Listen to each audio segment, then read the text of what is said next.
Innocent man Lukis Anderson was charged for murder by his own DNA. Lukis was just a 26-year-old homeless man that was used to hustling for money and was a local drunk. Back in December of 2012, he was charged for the murder of Ravi Kumar. Ravi was a 66-year-old multimillionaire businessman when he was found dead in his Whitney Road estate early Friday morning on November 30th in Silicon Valley, California. Ravi was blindfolded and gagged with mustache print duct tape by his assailants before dying. Ravi's wife reported that a burglary had taken place and their home had been invaded, with her being attacked. Lukis Anderson was brought to Santa Clara on December 7th for different charges unrelated to the Coomer case, and then was booked on new charges relating to the Coomer case based on his DNA being found on Ravish's fingernails. Anderson's DNA got on the crime scene when it was transferred by a paramedic who had treated him before responding to the Coomer home. On the night of November 29th, Anderson arrived at the hospital drunk with enough alcohol to equal 27 beers and had a blood test done, which is how the DNA transfer occurred in the first place. Officer Lunsford was the first responder, and a team of gloved investigators collected evidence by combing the mansion and tucking paper evidence into manila envelopes and putting the bulkier items into paper brown bags. While Lunsford was viewing the autopsy, this is the first time where Robbie's fingernails were scraped off and Anderson's DNA was found for the first time. It was easy for Lunsford to place Anderson at the crime because in Anderson's files he had a previous felony of residential burglary, so Lunsford thought he must be the murderer.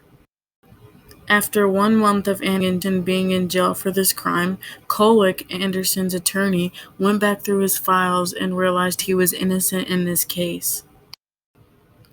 The 7S's were utilized correctly in securing the crime scene, but they did not take into account of DNA transfer, which resulted in an innocent man being convicted at the start. Lukis Anderson was later freed, and the men who killed Ravi were also convicted. Suspect 1 was D'Angelo Joseph Austin, age 21 and member of a gang. He was arrested and brought into the Santa Clara County main jail and held on 1 count of murder, and police held him there on an alleged parole violation, so he couldn't be bailed out. Suspect number 2 was Javier Garcia, age 21, and he was arrested and booked into Santa Clara County Jail on December 27th, where he was held without bail and also charged with 1 count of murder. Austin and Garcia were each convicted of first-degree murder, robbery in concert in an inhabited dwelling, criminal threats, and 2 counts of false imprisonment.